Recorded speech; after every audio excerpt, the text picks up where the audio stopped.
மாலை வணக்கம். உங்களில் ஒருவன் நான். என்னை இதுவரைக்கும் ஆதரிக்கும் அன்பு உள்ளங்கள் அனைவருக்கும் வணக்கம். இன்றைய பதிவானது தமிழகத்தினுடைய சட்டசபை தேர்தல் நிலவரம்.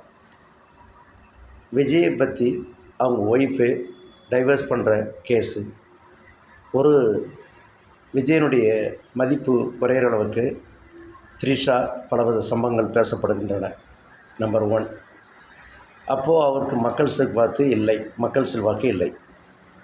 நம்பர் 2, மு.க. ஸ்டாலின்லேருந்து நிறைய பேர் எதிர்த்து பேச ஆரம்பிச்சிட்டாங்க. மு.க. ஸ்டாலின் கட்சி கூட்டணி இருக்கவங்கள, பண்ருட்டி வேல்முருகன், விடுதலை சிறுத்தை கட்சியில் திருமாவளவன், வைகோ, எல்லாருமே ஒரு பெரிய கொந்தளிப்போடு இருக்கிறாங்க டிஎம்கே கூட்டணியில்.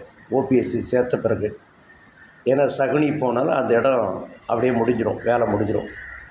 ஓபிஎஸ் அதை கேட்டகரி தானே. ஒரு சிஎம்மாக இருந்து 3 தடவை சிஎம்மாக இருந்து ரெக்கார்டு பண்ண ஏடிஎம்கே உடைச்சி வேறு நிலைமைக்கு போகிறான்னா அதோட ஒஸ்ட்டு பொலிட்டீஷியன் வேர்ல்டில் யாருமே இருக்க முடியாது. அதனால் நான் ஒரு வார்த்தை சொல்கிறதுக்கு இல்லை.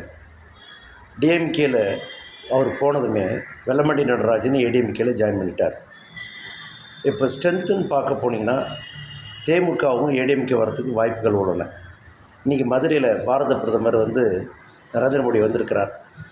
இப்போ மிகப்பெரிய மீட்டிங் மதுரையில். அங்கே எடப்பாடியார் இருக்கிறார், தினகரன் இருக்கிறார், எல்லா கூட்டணி தலைவரும் இருக்கிறாங்க. மதுரையே இன்றைக்கி ஒரு பெரிய கலக்கல். அங்கே சோரொட்டி ஓட்டியிருக்காங்க. ஒற்றைக்கல் செங்கு எங்கே, செங்கல் சொன்னவர் எங்கே அப்படின்னு போட்டிருக்காங்க. செங்கல் திருடன் சம்திங்னு சொல்லி போட்டிருக்கிறாங்க. வால் போஸ்ட் ஓட்டியிருக்காங்க. அது இன்றைக்கி எய்ம்ஸ் கல்லெல்லாம் கட்டியிருக்காங்க.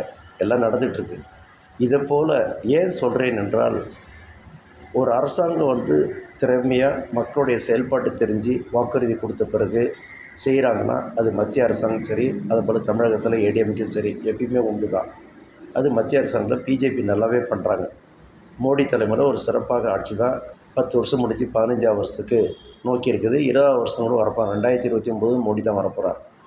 ஏன்னா செயல்பாடு, அது பொறுத்து செயல்பாடு, மக்களுக்கு செயல்பாடு இருந்தால் தான் திரும்ப வர முடியும்.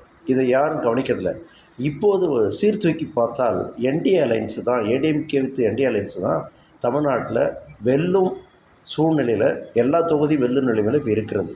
இன்னும் ஒரு வாரத்தில், நாளைக்கோ நாளன்னைக்கோ எலெக்ஷன் கமிஷன் நோட்டிஃபிகேஷன் வர உள்ளது. வந்த பிறகு பார்த்திங்கன்னா தலைகளாக மாறப்போகுது. இப்போ மோடி சார் வந்திருக்காங்க இல்லைங்களா, 2 நாள்லேயே கண்டிப்பாக நோட்டிஃபிகேஷன் வந்துடும். அப்போ தமிழ்நாடுடைய நிலவே தெரியுது. ஆனால் இன்றைய கூட்டம் என்ன நடக்குதுன்னா, பியூஷ் கோயல் கூட வந்திருக்காங்க. நடக்குதுன்னா ஏடிஎம்கே வின்னு பண்ணும்போது தமிழ்நாடு என்டிஎல் வின் வெற்றி நிச்சயம்.